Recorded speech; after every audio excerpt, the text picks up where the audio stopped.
Bonjour, vous écoutez Dans Quelle étagère, le podcast du vivant. Voici un nouvel épisode des terraristes. Vous savez, ils sont ces citoyens conscients de l'urgence écologique qui décident d'agir en militant. Sur le terrain, par l'image, le texte ou l'art, ils luttent. Aujourd'hui, je reçois l'un d'eux. Jérémy, bonjour. Bonjour. Tu es créateur de la web-série L'Ami des lobbies, qui déconstruit le discours des lobbies industriels avec humour. Et tu viens de faire paraître le manuel de riposte écologique, sous-titré Les armes et les mots, contre 30 arguments anti-écolos. Tout à fait. Qui es-tu ? Alors, je suis d'abord un passionné de la nature, de la biodiversité. C'est ça qui m'a amené à m'intéresser aux autres thématiques de l'écologie. Ça, c'est depuis toujours, je crois. Mon métier, c'est les images. Je suis réalisateur et photographe à la base. Et donc, très rapidement, j'ai voulu mettre mon métier au service de la sensibilisation à l'écologie. Donc, je me suis intéressé plus profondément à toutes ces questions. Et je crois que ce qui m'a fait vraiment entrer dans le vif du sujet, c'est la création, comme tu as dit, de ma web-série Amis des lobbies. C'était il y a 5 ans. Et en fait, pour chaque épisode de cette web-série, je me documente comme un fou sur la thématique de l'épisode et j'échange avec des journalistes, des scientifiques, des militants. Et donc c'est ça en fait qui m'a mis le pied à l'étrier l'année dernière pour écrire ce livre. Est-ce que tu es en colère ? Alors, la colère, elle est vraiment à la base de pas mal de choses quand on crée, je crois. Que ce soit de la vidéo ou du texte, mais il faut transformer cette colère parce qu'elle est mortifère. Et je crois que quand on milite, on ne peut pas être en colère tout le temps. Je crois qu'il faut déconstruire aussi cette image du militant qui est tout le temps en colère, qui veut tout péter, qui est dans une bataille toute sa vie et qui attend une victoire finale. Malheureusement, je ne pense pas qu'il faille attendre une victoire finale. Je pense qu'il faut chaque jour de petites victoires. Je pense qu'il faut une résistance constante, endurante de chaque jour. Et c'est un petit peu pour ça que je choisis, que ce soit dans Amis des lobbies ou dans mon livre, une approche pédagogique et aussi un petit peu décalée, drôle des thématiques écologiques. Tu crois à l'humour comme façon de tenir contre l'éco-anxiété ? Ah oui, très fortement. Que ça soit pour moi et pour nous, quand il s'agit de la web-série, je parle des comédiens, Adi, Laura, avec moi, ça fait beaucoup de bien de passer par l'humour. Parce que quand je me documente pour écrire un épisode ou dans ce livre pour écrire un chapitre du livre, c'est beaucoup de temps de documentation et de la documentation qui peut être très très anxiogène, qui peut être très plombante. Et si je restais là-dessus et que je transmettais ensuite cette information au lecteur ou au spectateur avec la même angoisse, ça serait une catastrophe, je pense. Donc le fait de pouvoir le transformer ensuite en blague, en sketch, c'est déjà très très agréable pour moi, c'est salvateur pour moi et pour mon équipe. Et je pense que pour les personnes qui lisent ou qui regardent, c'est aussi beaucoup plus agréable parce que déjà il y a énormément de contenu, que ce soit sur internet ou alors que ce soit en livre, qui sont déjà très sérieux et qui peuvent être aussi un peu anxiogènes. Ça sert strictement à rien que moi je fasse pareil. Donc il faut trouver quelque chose qui fasse plaisir aux gens, qu'on finisse sa journée de travail, qu'on est fatigué, que si on se met devant une vidéo ou qu'on sort un bouquin, il ne faut pas que ce soit pour se plomber la soirée. Il faut qu'on puisse avoir un petit peu le sourire aussi. Alors on a le sourire quand on lit le manuel de riposte écologique, mais il y a quand même un certain nombre de choses qui sont très sérieuses. Tout à fait. Et un poil anxiogène quand même. Et oui, c'est sûr, on ne peut pas passer à côté des chiffres, des informations qui sont ce qu'elles sont. Je ne peux pas tordre la réalité. En revanche, je peux essayer de les présenter de la manière la plus ludique, la plus pédagogique possible pour que l'information passe et que j'espère, j'ai aucun contrôle là-dessus, mais j'espère qu'à la fin d'un chapitre ou au plus tard à la fin du livre, on ait envie de s'engager. On n'ait pas envie de rester là les bras ballants en disant mon Dieu, c'est horrible et on fasse rien. Non, on se dit il y a quand même des choses possibles à faire, on peut complètement changer ça. L'actualité aujourd'hui me pose une question. Nous sommes à la veille des élections européennes. Penses-tu que la conscience de l'urgence écologique soit là ? Alors là, pour les européennes, on dirait pas trop. Il se peut que ça se réveille jusqu'avant le scrutin, mais bon, ça, on verra.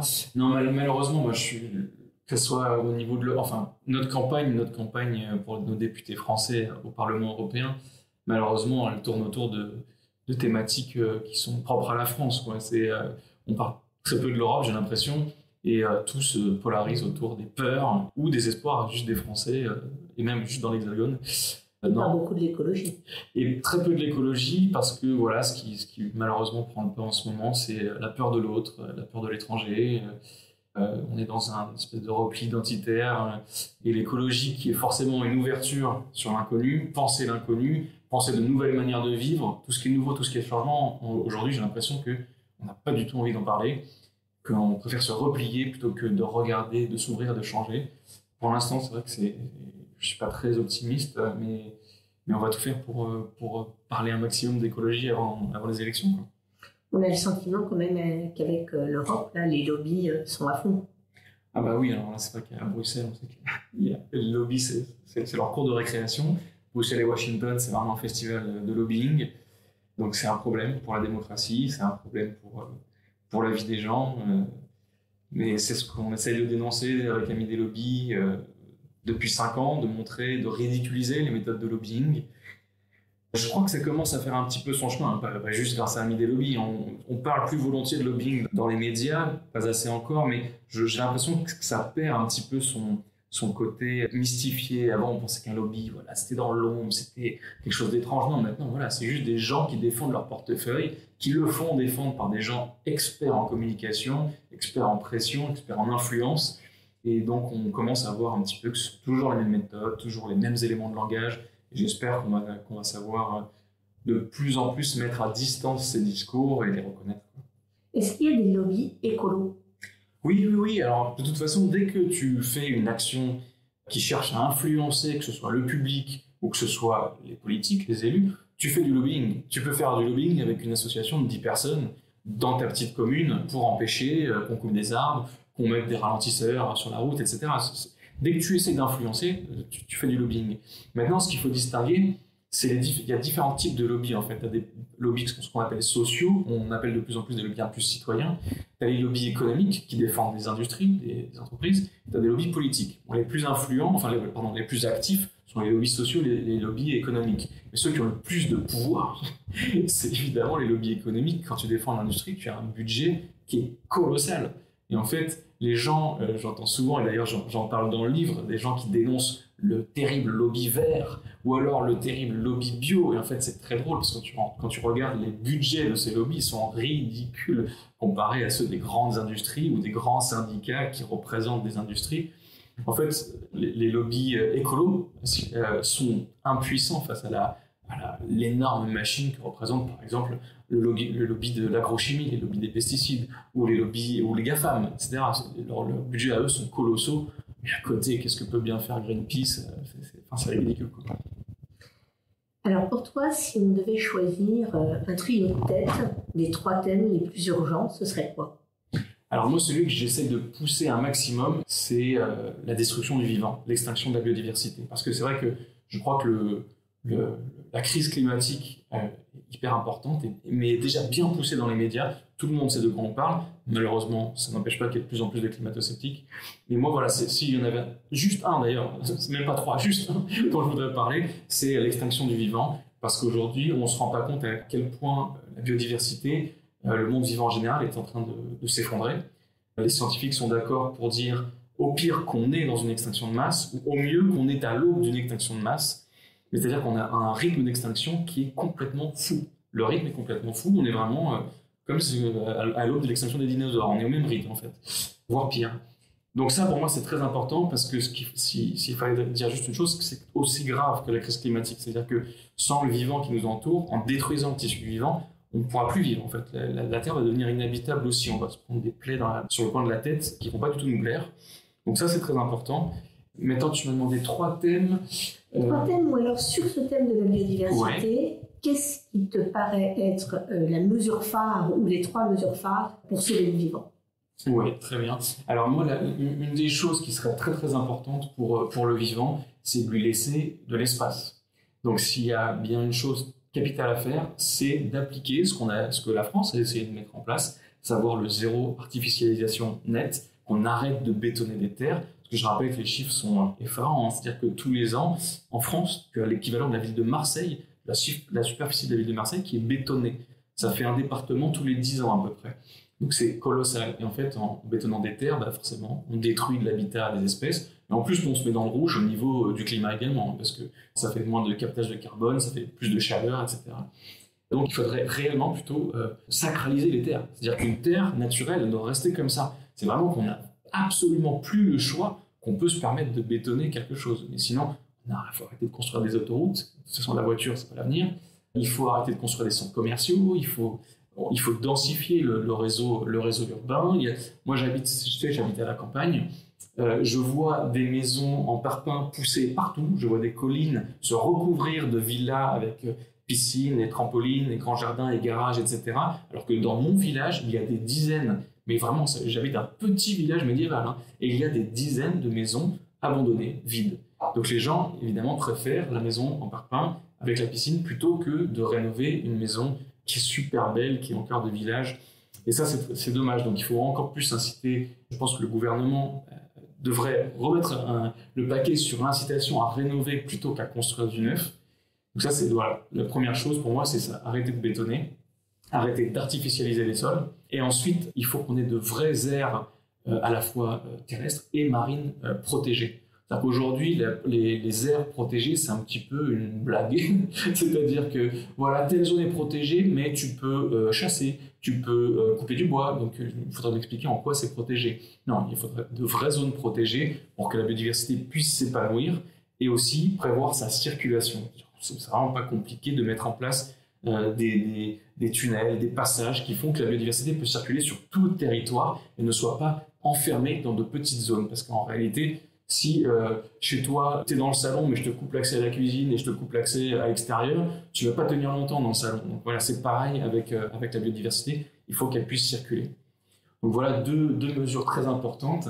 Et ensuite, si je devais en citer une autre qui rejoint à la fois protection du vivant et lutte contre le réchauffement climatique, c'est vraiment nos déplacements. Parce que tu sais que le premier secteur émetteur de gaz à effet de serre en France, ce sont les transports. Et parmi ce secteur des transports, le véhicule le plus polluant, c'est la voiture individuelle. Donc c'est à la fois une bonne et une mauvaise nouvelle. Et une mauvaise nouvelle parce qu'on a encore beaucoup à en avoir besoin. Et moi le premier, j'habite à la campagne. J'ai besoin de ma voiture. Mais par contre, j'ai envie de pouvoir m'en passer. J'ai envie qu'on me construise des pistes cyclables ou alors qu'il y ait des transports en commun dignes de ce nom pour que je puisse m'en passer. Donc voilà, la dernière mesure qui me paraît la plus importante, c'est qu'on puisse se passer de la voiture. C'est qu'on fasse des pistes cyclables encore une fois, qu'on fasse des transports en commun.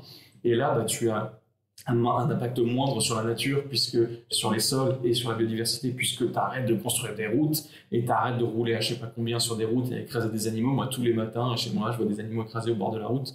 Pourquoi ? Parce que les gens roulent comme des dingues la nuit et les voient pas. Et tu réduis énormément les gaz à effet de serre de la France si tu peux te passer de voiture. Est-ce qu'il y a une thématique dans ton livre qui a été plus difficile ?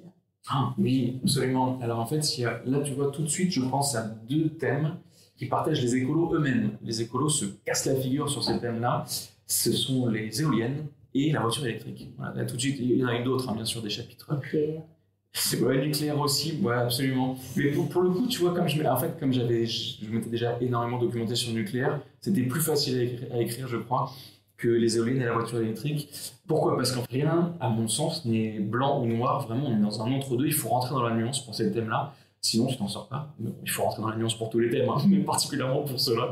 Parce que, en fait, quand tu te documentes sur les éoliennes, ou la voiture électrique, ou le nucléaire d'ailleurs, tu vas trouver tout et son contraire. C'est absolument insupportable et ingérable pour quelqu'un qui découvre le thème, qui dit « mais alors, les éoliennes, c'est bien ou c'est mal ?» Il va trouver dans la presse de qualité, la presse nationale hyper sérieuse, il va trouver blanc, il va chercher ailleurs, il va trouver noir. Donc c'est incompréhensible.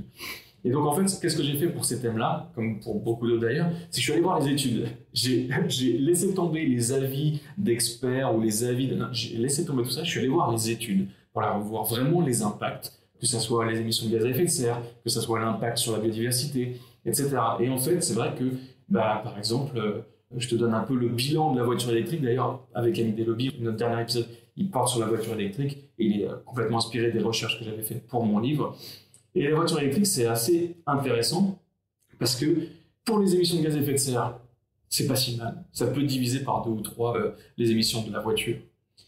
Mais c'est pas suffisant. C'est pas suffisant pour décarboner le secteur des transports. Et surtout, ce qu'il faudrait surtout pas, c'est qu'on remplace tout notre parc de voitures thermiques par un parc de voitures électriques. Si on veut faire tout pareil mais en électrique, ça va être une catastrophe. C'est-à-dire qu'on va creuser tellement de mines, on va tellement polluer au Congo et ailleurs, quel va être finalement l'intérêt d'avoir dépollué nos villes et dépolluer en CO2 notre air si on défonce des forêts primaires, etc. Donc voilà, c'est mitigé. Et s'il y a une chose à retenir, finalement, c'est sobriété. Sobriété. Voilà, si on veut, voilà, c'est ça. Si les gens ne veulent pas avoir des éoliennes plantées partout chez eux, ou s'ils ne veulent pas qu'on creuse des mines partout, il faut se mettre vraiment à la sobriété. C'est ça la vraie solution d'avenir. Alors justement, dans le livre, à un moment, tu réponds à quelqu'un qui dit qu'on va retourner l'écologie veut nous ramener à l'âge de pierre, dis-tu dans le 20e argument. Et alors, donc, c'est ce que tu es en train de nous décrire, là, pas de voiture. Non, je pense pas, parce que l'idée, c'est pas de voiture, c'est la voiture si j'ai pas le choix. si je peux pas avoir autre chose, parce qu'en réalité, la voiture, on s'en sert alors qu'on pourrait se servir d'autre chose. La plupart de nos déplacements en voiture sont pour des petits trajets où on est tout seul dedans, donc j'ai pas besoin d'avoir un tank pour aller à 5 km de chez moi, pour aller chercher le pain à 3 km de chez moi. Donc en réalité, l'âge de pierre, pour moi, là, on est en train de vivre dans l'âge de pierre, parce qu'on est en train de vouloir faire perdurer un modèle qui est né il n'y a pas longtemps. Le modèle dans lequel on vit aujourd'hui, il est né après-guerre. Grosso modo, on est en train de vouloir faire durer pour toujours le modèle des années 60, on va dire, des années 60, 70. Pour moi, c'est un peu ça l'âge de pierre. Et alors que la modernité, qu'est-ce que c'est ? La modernité, c'est vivre avec son temps. Et vivre aussi avec les connaissances de son temps. Et donc moi, si je regarde un vélo et une voiture, je donne cet exemple dans le livre, si je regarde un vélo et une voiture et qu'on me demande quel est le véhicule le plus moderne, quand j'étais petit, je t'aurais dit tout de suite la voiture. Ça va plus vite, il y a la musique dedans, c'est trop bien. Mais aujourd'hui, comme je sais tous les désavantages, quand je sais tous les inconvénients de la voiture, ça pollue, l'accidentologie, la sédentarité, tout ça. Je dis, mais non, mais ce véhicule-là ne peut pas se projeter dans l'avenir. Il n'est pas moderne, c'est pas durable, ça ne pourra pas durer de toute façon. Soit le pétrole, de toute façon, il faut savoir s'en passer, de toute façon, c'est en train de devenir hors de prix. Ou soit, si c'est une voiture électrique, je sais que tout le monde ne pourra pas en avoir une, sinon c'est une catastrophe écologique aussi qui nous attend. Donc c'est pas durable. Moi, je veux un truc durable qui peut se projeter dans l'avenir. Donc un vélo, moi, ça me va très bien. Et là, quand je sais très bien qu'il y a des gens qui entendent ça, qui disent « Ouais, mais moi, j'habite ici, c'est impossible en vélo et tout. » Mais il n'y a pas de problème, il peut y avoir des exceptions. Mais sachez que la majorité de la population mondiale habite en ville et n'a pas besoin d'une voiture. Donc il faut encourager cette majorité de la population à pouvoir se passer d'un véhicule. En ville, on peut se déplacer en transport en commun ou en vélo. Si on veut sortir de la ville, on peut louer une voiture. On n'a pas besoin d'avoir son propre tank de 2 tonnes à soi, ça n'a aucun intérêt. D'accord. On n'a pas parlé ni de l'alimentation ni de la santé. Et pourtant, ce que ça impacte, cet effondrement de la biodiversité, c'est bien la santé, non seulement du vivant, mais de nous dans le vivant. Ah oui, absolument. Il faudra vraiment qu'on réalise qu'on a besoin du vivant, qu'on a besoin des autres et qu'on n'est pas une petite espèce à côté des autres. Les animaux et puis le vivant en général ne sont pas un décor. C'est contre-intuitif, compte tenu du fait qu'on a tous été élevés dans l'individualisme et le fait qu'on ne doit rien à personne. C'est vrai. C'est vrai que c'est terrible, on croit qu'on se suffit à nous-mêmes ou au mieux que la société pourvoit à tout. On croit que les médicaments qu'il y a dans la pharmacie, ce sont les humains qui les ont fabriqués tout seuls comme des grands, alors que la moitié de ces médicaments-là au moins la moitié se servent de substances naturelles qu'on trouve dans la forêt. Pas seulement les médicaments, mais quand on va au magasin, on croit que les fruits, les légumes, etc. ont été fabriqués par nos agriculteurs. Alors c'est déjà bien si on pense aux agriculteurs, mais si on croit que c'est que eux qui les ont fabriqués, là aussi c'est une erreur. Enfin, sans insectes pollinisateurs, tu aurais les 3/4 de la production alimentaire qui serait menacée, et tu aurais 30% à peu près qui serait tout simplement impossible.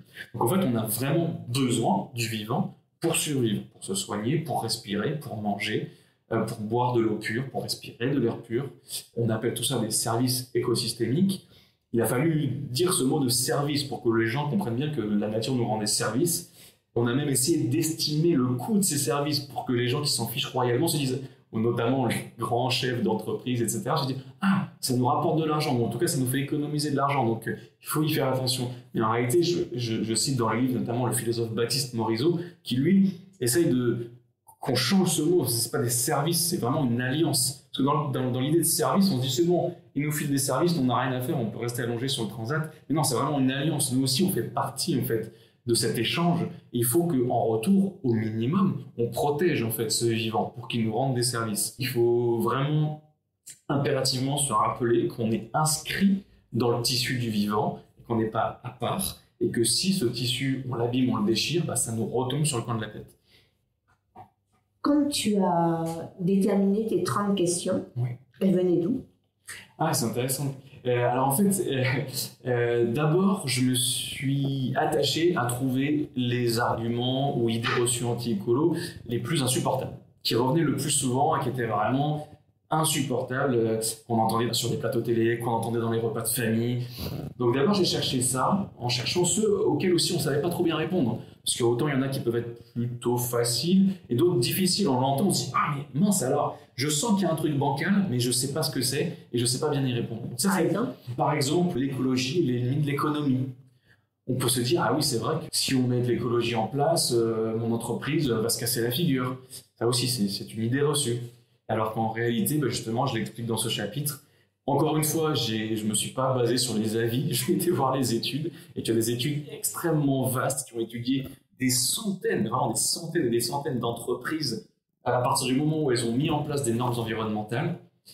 Et en fait, on s'aperçoit qu'au bout de plusieurs années, le bilan est globalement positif. Dans la majorité des cas. Ça ne veut pas dire que c'est 100%, pas du tout. Mais ça dépend. Si les normes environnementales mises en place sont intelligentes, et ça dépend aussi du secteur de l'entreprise, ça peut très bien se passer. Donc en fait, c'est faux de dire que l'écologie est l'ennemi de l'économie. C'est factuellement faux. Et ta question initiale, c'était... La question, c'était d'où viennent ces questions-là, auprès de qui t'es allé les glaner? Oui, tout à fait. Donc voilà, comme je te disais, déjà, j'ai cherché donc les plus insupportables. Je suis allé les glaner dans mon entourage et aussi beaucoup sur Internet. Et ensuite, le deuxième critère pour finalement créer la structure de mon livre, quels arguments j'allais garder et pourquoi, j'ai voulu en fait que ça balaye toutes les principales thématiques de la protection du vivant. Si tu fais des recherches sur Internet ou même en librairie, tu vas trouver, je pense, pas mal de livres qui peuvent te déconstruire les idées reçues liées au climat ou à l'écologie en général, on va dire, c'est-à-dire ce qui touche un peu à la société.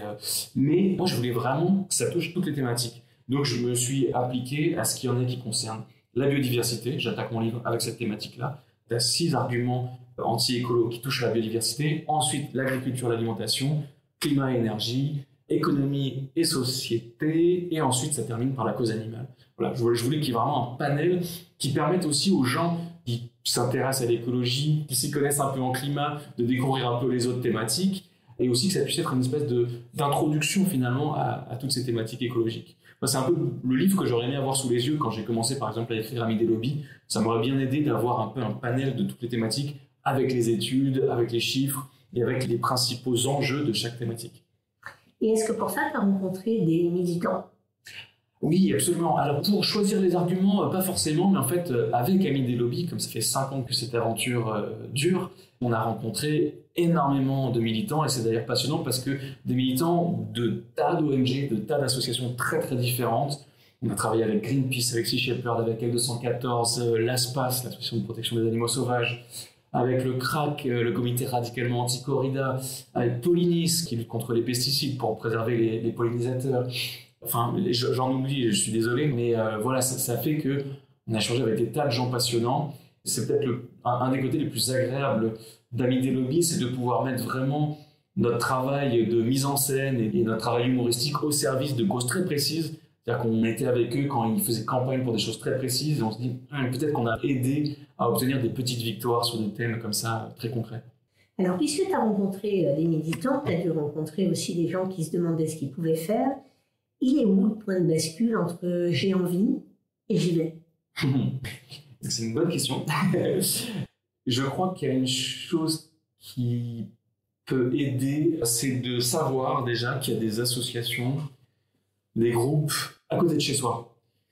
C'est-à-dire que je trouve que c'est très dur de faire tout seul, de vouloir agir tout seul. Les gens, quand ils me demandent qu'est-ce que je peux faire à mon échelle, j'ai envie de leur dire, passez à l'échelle supérieure. C'est-à-dire qu'on peut faire bien sûr plein de petites choses à son échelle, Mais le plus enthousiasmant et le plus efficace, c'est de passer à l'échelle supérieure et de se rendre compte qu'à côté de chez soi, il y a une asso, ils font des choses super, on va les voir, on discute, franchement ça coûte rien, et au pire ça nous plaît pas, on rentre chez soi, et au mieux ça nous plaît, et on fait des choses avec eux tous les week-ends, ou une fois par mois, on fait une action. Et je pense que le collectif, c'est super important. Et je crois que c'est le plus gros frein pour pas passer à l'action, c'est qu'on est tellement, comme tu le disais tout à l'heure, individualiste. Et à la fois, j'ai pas envie de blâmer les gens pour ça. Voilà, on travaille, on rentre chez soi, on est fatigué, on n'a pas envie de ressortir. Donc on fait la routine, on se met devant un film ou une série, ou on lit son bouquin tout seul.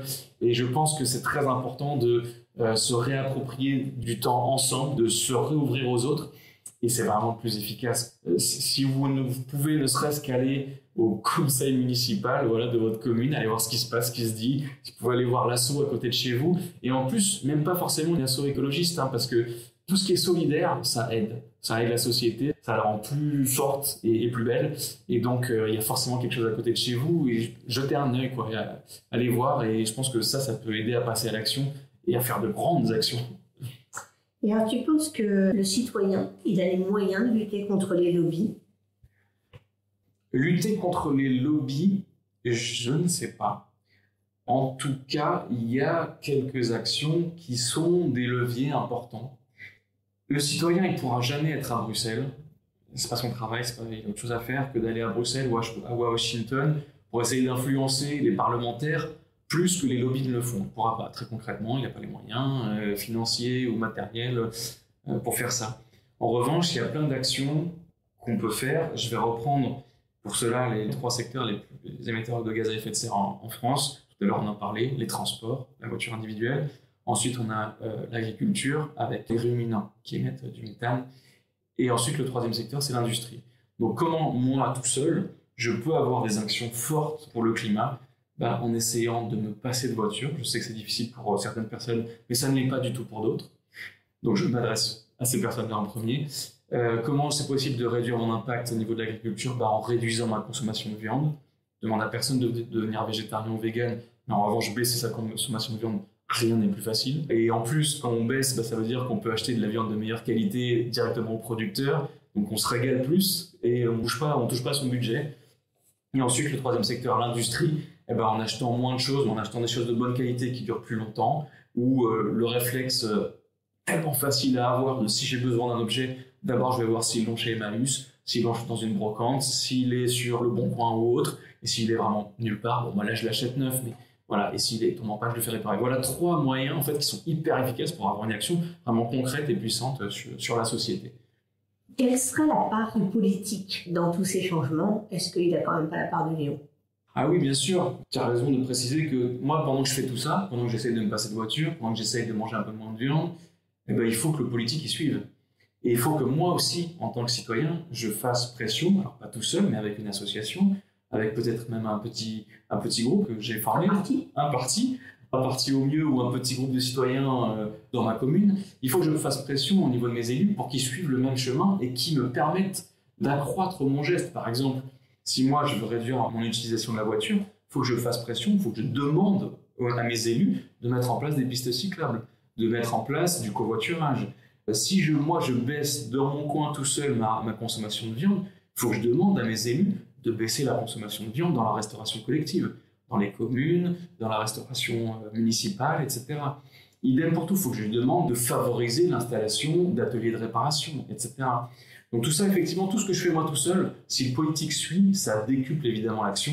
C'est pour ça qu'il ne faut pas s'en tenir aux petits gestes, comme je disais tout à l'heure, et il faut passer à l'échelle supérieure.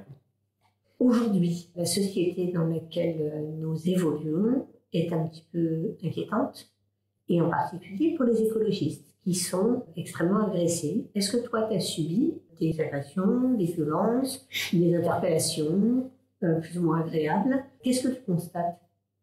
Alors oui, effectivement, de notre côté, que ce soit avec Amis des lobbies ou moi tout seul, on a un peu attisé la colère des chasseurs, puisqu'on se moque assez régulièrement de la Fédération nationale de chasse, de ses arguments. Donc effectivement, moi, habitant à la campagne, dans un village où il y a quelques chasseurs, oui, j'ai attiré l'animosité de quelques chasseurs. Ça aurait pu avoir un petit impact à un moment dans mon quotidien. animal mort devant la porte, voisin menacé. Mais voilà, ça c'est le quotidien des gens qui se moquent de la chasse à la campagne. Hein. La chose la plus désagréable qui nous soit arrivée avec l'ami des lobbies, c'est un procès de la part du lobby de la viande français, qui est Interbev, Interprofessionnel Bétail et Viande. En fait, on a fait un épisode sur la viande qui dénonçait justement les pratiques, les méthodes de lobbying de ce secteur. Et un an après, on a reçu une plainte pour diffamation. On a été au tribunal et on a gagné notre procès. Mais je t'avoue que ça a été un moment même très stressant, puisque moi, étant totalement étranger au milieu judiciaire, ayant un casier judiciaire vierge, ça a été beaucoup de stress, l'attente de ce procès. Ça a été un procès bâillon, c'est-à-dire qu'ils n'avaient vraiment aucun argument. Tout ce qu'on disait dans la vidéo était sourcé, ou alors c'était juste de l'humour, donc il n'y avait rien qui était attaquable. Mais se retrouver au tribunal, c'est très impressionnant. Avant que l'audience ne commence, j'entendais l'avocat du lobby de la viande qui était au téléphone et qui disait qu'il avait 8 procès simultanés pour diffamation pour ce syndicat. Ce sont des procès bâillons, c'est-à-dire que dès que quelqu'un dit du mal du lobby, paf, il y a un procès bâillon, quoi. Donc voilà, ça c'est un peu le plus désagréable qui nous soit arrivé. Sinon, non, on n'a jamais été agressé physiquement, mais effectivement, comme tu le disais, je vois que ça arrive de plus en plus dans la société. Et encore, nous en France, on est bien lotis, hein, parce qu'en Amérique du Sud, ils ne se font pas agresser, ils se font tuer. Hein, c'est une autre échelle. Et ça serait pas mal que les gens se rendent compte, surtout quand ils sont là à dire oui, le lobby vert, il est très puissant. Il est tellement puissant qu'ils se font flinguer, les écologistes, quand ils veulent défendre leur forêt en Amérique du Sud. Donc c'est que visiblement, il y a des lobbies un tout petit peu plus puissants et un tout petit peu mieux armés.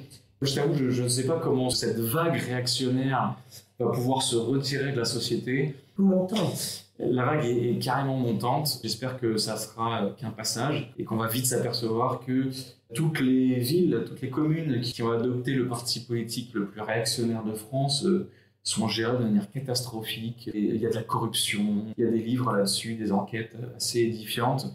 Donc ça serait pas mal que les gens qui veulent voter pour ce parti, parce que soi-disant il est anti-système, soi-disant il est nouveau, se rendent compte qu'au contraire c'est un parti qui surfe sur le système, qui en profite, et ils ont des procès en cours pour détournement de fonds. Enfin c'est bien pire que tout ce dont les gens veulent se débarrasser en fait. Qu'est-ce que tu veux que les gens retiennent de toutes ces pages? Ce serait quoi le plus important? Le plus important, c'est qu'on réalise qu'on est inscrit dans le tissu du vivant, que l'humain n'est pas une espèce totalement à part, et qu'on a besoin du reste du vivant. Et pour cette raison, il faut protéger ce qui nous entoure. Il faut protéger les baleines, protéger les arbres, les abeilles. C'est pas pour leur faire plaisir, c'est pas parce qu'on est gentil et qu'on veut faire un bon geste pour la nature. Ça n'a aucun sens de vouloir protéger la nature pour elle-même ou protéger la planète, ça n'a aucun sens. On se protège soi en fait. Moi, je t'avoue que je pense que si j'avais pas d'enfants, je sais pas si je serais très écolo parce que je commence à fatiguer en fait des discours anti-écolo et ce qui me fait tenir c'est mes enfants, de me dire non mais il y a pas moyen, je veux pas laisser la planète aux marchands, il y a pas moyen, on va résister et on va garder la beauté de ce monde, on va protéger la beauté de ce monde. Donc ça c'est la première chose. Ça veut dire que les gens qui travaillent dans les lobbies n'ont pas d'enfants. C'est terrible, mais c'est vrai que pour moi c'est incompréhensible. Je pense qu'il y a une énorme part de mauvaise foi, de déni, plutôt du déni, c'est plutôt ça le mot. Je pense qu'on peut rapidement s'auto-persuader que son business n'est pas mortifère parce qu'on a lu un avis d'expert qui allait dans son sens et qu'on fait totalement abstraction de tous les autres qui disent l'inverse, du consensus scientifique qui dit l'inverse. Et ça, c'est terrible.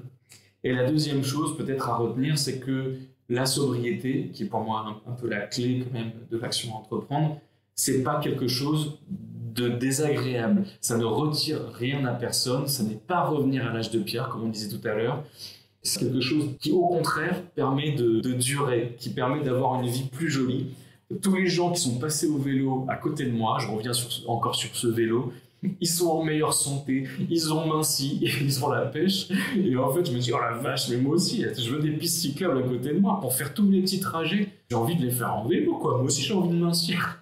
Et en fait, c'est une bêtise, mais ça, c'est un tout petit exemple qui montre qu'en fait, la sobriété apporte du mieux à cette société. Et en fait, la sobriété, c'est quelque chose qui est choisi. Parce que malheureusement, si on ne le fait pas, si on ne le choisit pas, et après, on va être obligé de le faire. Il faut que les gens se rendent compte que plus on recule, plus après, on va se le prendre sur le coin de la figure et ça va être désagréable. Donc, autant changer notre vie aujourd'hui où on peut réfléchir à comment on va le faire plutôt que d'être contraint de le faire quand l'essence a augmenté monstrueusement. On s'est retrouvé au pied du mur à devoir trouver dans l'angoisse et dans la frustration de se dire « Ah non, mais là, je peux pas aller là-bas en voiture, ça coûte trop cher. » Et donc voilà, c'est des situations extrêmement difficiles. Faisons-le maintenant qu'on a encore le temps, qu'on peut le faire avec la réflexion et aussi avec le plaisir. On t'a testé tous ces arguments dans les repas de famille où on se dispute jusqu'à plus soif? Figure-toi que... Alors, je ne les ai pas tous testés, mais j'ai, comme tout le monde, je pense, des tas de gens dans ma famille qui sont ultra anti-écolo. Et je vois avec grand plaisir qu'ils changent tout doucement d'avis. Je leur ai jamais répondu de manière... brutale, merci. J'ai toujours été très doux parce que c'est des personnes de ma famille, c'est des personnes que j'aime et qui sont super anti-écolo. J'essaie d'être dans la pédagogie aussi, de leur montrer, non, tu vois, ça, en fait, c'est pas tant ça le problème, mais plutôt ça. Et je vois qu'au fil des années, ils ont complètement changé de discours. Ils sont pas devenus Greta Thunberg, mais ils disent, mais ça c'est vrai, t'as raison, maintenant on fait plus ça, maintenant on mange un peu moins de viande, maintenant, etc. Et en fait, je m'aperçois que quand ça se fait dans l'amour, quand ça se fait dans la compréhension, dans l'écoute, ça marche en fait, mais ça marche vraiment, quoi. Parfait. Mais écoute, je te remercie, on va rester sur cette note d'espoir. Merci à toi.